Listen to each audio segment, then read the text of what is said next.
जय हिंद दोस्तों। एक बार फिर से स्वागत है हमारे इस यूट्यूब चैनल एएसके क्लासेस के माध्यम से। मैं हूं आपका दोस्त मिस्टर सुभाष कुमार। आज मैं आप लोगों के बीच में लेकर के आप लोगों का मैग्नेट से रिलेटेड, जिसमें आप लोगों का कक्षा 10 और कक्षा 12 दोनों कक्षाओं में आप लोगों का हेल्प पूरी तरह से ये हेल्प रूल करता है। और जो कि आप लोग का रूल्स है बायो-सेवर्ट के नियम के बारे में आप लोग को आज डिफाइन करके बताएंगे कि बायो-सेवर्ट का नियम क्या होता है और बायो-सेवर्ट का नियम किसके ऊपर आधारित है, और बायो-सेवर्ट के नियम के अनुसार हम किन किन ये इलेक्ट्रिसिटी में या विद्युत धारा का प्रयोग करके किन किन चीज़ों का या किन किन का मान निकाल सकते हैं। आइए स्टार्ट करते हैं। सबसे पहले जानेंगे बायो-सेवर्ट के नियम के बारे में। देखिए यहाँ पे नाम आ रहा है बायो-सेवर्ट। इसका मतलब ये हुआ कि बायो और सेवर्ट दो अलग प्रकार के फ्रांसीसी वैज्ञानिक थे। सन 1820 ईस्वी में फ्रांसीसी वैज्ञानिक बायो तथा सेवर्ट, दो अलग अलग वैज्ञानिक थे, बायो तथा सेवर्ट ने किसी चालक के बताया कि किसी चालक के चारों ओर अगर उत्पन्न चुंबकीय क्षेत्र जब होता है, कोई भी चालक हो गया, उसके चारों ओर उत्पन्न चुंबकीय क्षेत्र के संबंध में एक नियम दिया जिसे हम लोग बायो-सेवर्ट के नाम से जानते हैं। तो आइए अब इसको फिगर के माध्यम से या डायग्राम के माध्यम से समझते हैं कि किस तरीके से हम ये बायो-सेवर्ट के नियम का प्रतिपादन या बायो-सेवर्ट के नियम को प्राप्त कर सकते हैं। तो सबसे पहले इसमें क्या करेंगे कि मान लेते हैं कोई धारावाही चालक होगा, कोई धारावाही चालक मान लेते हैं। इस चालक का नाम दे देते हैं, ये आपका कोई धारावाही चालक है ए तथा बी।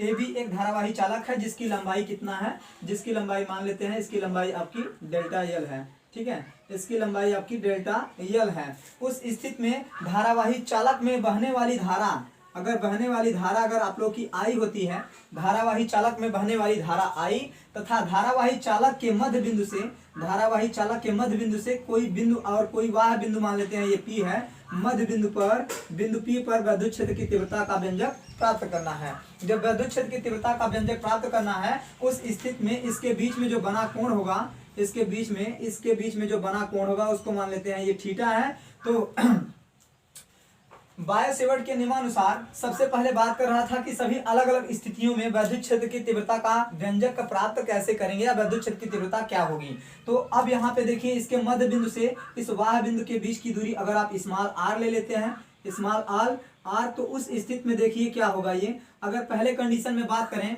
कि धारावाही चालक पर उत्पन्न, अभी ससुरा कंफ्यूज इस बात के लिए कर रहा है कि विद्युत क्षेत्र की तीव्रता जो है, विद्युत क्षेत्र की तीव्रता का व्यंजक जो है, अब इसके क्षेत्रफल से भी निकालेंगे, धारा से भी निकालेंगे, इसके बीच बने कोण से भी निकालेंगे, और इसके बीच में जो मध्य बिंदु से आपका बिंदु पी पर विद्युत क्षेत्र की तीव्रता है, उस पर भी आप लोग का उसको निकालना है। तो यहाँ पे देखिए, सबसे पहले अगर कंपेयर करेंगे जैसे धारा के बारे में, इस धारावाही चालक में बहने वाली धारा अगर आई है, तो इस धारावाही चालक में उत्पन्न जो विद्युत क्षेत्र की तीव्रता होगी वह धारा के समानुपाती होगी। धारा के क्या होगी? समानुपाती होगी। तो इसको हम कह सकते हैं कि बी प्रोपोर्शनल आई के, धारा के समानुपाती होगी तो बी प्रोपोर्शनल आई के। अभी ससुरा बी जो है आई से तो कर लिया, आई से कंपेयर कर लिया। अब आई के बाद अभी विद्युत क्षेत्र की तीव्रता की बात करते हैं। इसके बीच में जो क्षेत्रफल उत्पन्न हो रहा है उससे भी कंपेयर करेंगे। पहले इसके बीच में बना कोण अगर आपका थीटा है, तो इसके बीच में जो बना कोण थीटा होगा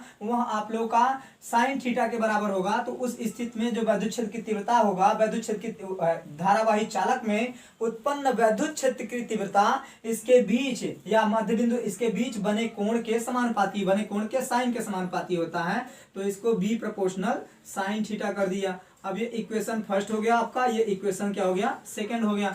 अब इसी तरीके से अगर विद्युत क्षेत्र की तीव्रता का व्यंजक अगर आप यहाँ पे इसके क्षेत्रफल से करना चाहें तो उस स्थिति में क्या होगा? ये यहाँ पे देखिए, यहाँ पे इसके मध्य बिंदु से बिंदु पी के बीच की दूरी आर है। तो ये इसमें उत्पन्न धारावाही चालक में उत्पन्न बिंदु पी पर अगर विद्युत क्षेत्र की तीव्रता का व्यंजक प्राप्त करना है, तो विद्युत क्षेत्र की तीव्रता जो बी होगी वह इसके वर्ग के दूरी के व्युत्क्रमानुपाती होता है। वर्ग के दूरी के व्युत्क्रमानुपाती। अब आपको पता है कि दूरी आर है तो इसका वर्ग हो गया आर स्क्वायर, और व्युत्क्रमानुपाती का मतलब क्या हो जाता है? 1/r होता है। तो अब ये इसके व्युत्क्रमानुपाती होता है। तो इसको इक्वेशन नंबर क्या मान लेते हैं? थर्ड मान लेते हैं। अब इक्वेशन थर्ड हो गया। अब एक चीज और आ रहा है इसमें कि आप लोगों का इसमें चालक तार की जो लंबाई है, चालक तार की लंबाई डेल एल है, चालक तार की लंबाई के समानुपाती होता है। तो धारावाही चालक में उत्पन्न विद्युत क्षेत्र की तीव्रता जो होगी वह धारावाही चालक में उत्पन्न तार की लंबाई के समानुपाती। तो इसको हम कहेंगे क्या कि बी प्रोपोर्शनल डेल्टा एल के। इसको मान लेते हैं इक्वेशन नंबर 4। अब यहाँ पे देखिए आपके 4 समीकरण आ गए हैं विद्युत क्षेत्र की तीव्रता के लिए। तो विद्युत क्षेत्र की तीव्रता के लिए 4 समीकरण आए हैं, तो चारों का कंपेयर करेंगे तो देखिए 3 तो आपके समानुपाती हैं, लेकिन ये चौथा रिलेशन, ये 3 तो आप लोग के, ये आप लोग का, ये और ये 3 रिलेशन आप लोग के समानुपाती आ जाते हैं, लेकिन ये चौथा रिलेशन ये व्युत्क्रमानुपाती है। तो इसको हम कह सकते हैं कि समीकरण 1, 2 तथा 3 से, या संबंध 1, 2 तथा 3 से, 1, 2, 3 तथा 4 से कह सकते हैं। यहाँ पे समीकरण बोल दीजिए चाहे संबंध बोल दीजिए। तो यहाँ पे देखिए बी प्रोपोर्शनल, बाकी सब अनुपात में है, तो इसको लिख सकते हैं ना कि B proportional I into del L sine theta, और प्रोपोर्शनल है ये तो अपान इसको लिख देंगे क्या, आर स्क्वायर। अब प्रोपोर्शनल आर स्क्वायर, तो जब आप यहाँ पे प्रोपोर्शनल का सिंबल हटाएंगे तो एक नियतांक के रूप में लेके चलेंगे, तो नियतांक के रूप में तो बी प्रोपोर्शनल बराबर हो जाता है I into del L into sine theta upon क्या हो जाएगा आपका आर स्क्वायर हो जाता है।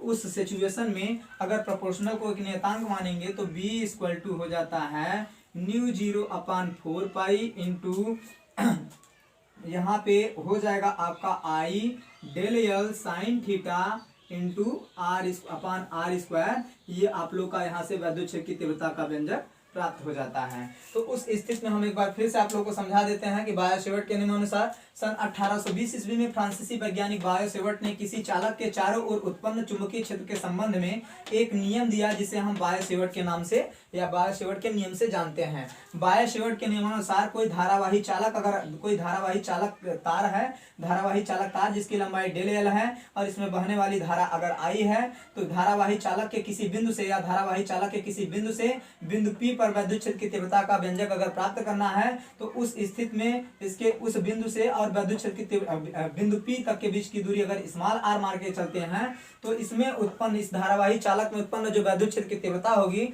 विद्युत क्षेत्र की तीव्रता पहले तो वो धारा के समानुपाती होगी, तो B प्रोपोर्शनल I हो जाता है। उसके बाद इसके बीच बने कोण के साइन के बराबर होता है, तो B प्रोपोर्शनल साइन थीटा कर लेते हैं। फिर उसके बाद इसके किसी बिंदु से इस बिंदु पर, या इसके किसी बिंदु से या मध्य बिंदु से इसके इस बिंदु पर r मीटर की दूरी पर बिंदु P पर जो विद्युत क्षेत्र की तीव्रता होगा वह इसके व्युत्क्रमानुपाती होगा, तो B प्रोपोर्शनल 1/r स्क्वायर कर लेते हैं। इसको संबंध 3 या इक्वेशन थर्ड मान लेते हैं। अब इसी तरीके से अगर चालक तार के लंबाई की बात करें तो यहाँ चालक तार की लंबाई के भी समानुपाती होता है, तो बी प्रोपोर्शनल डेल एल इसको मान लिया इक्वेशन नंबर 4।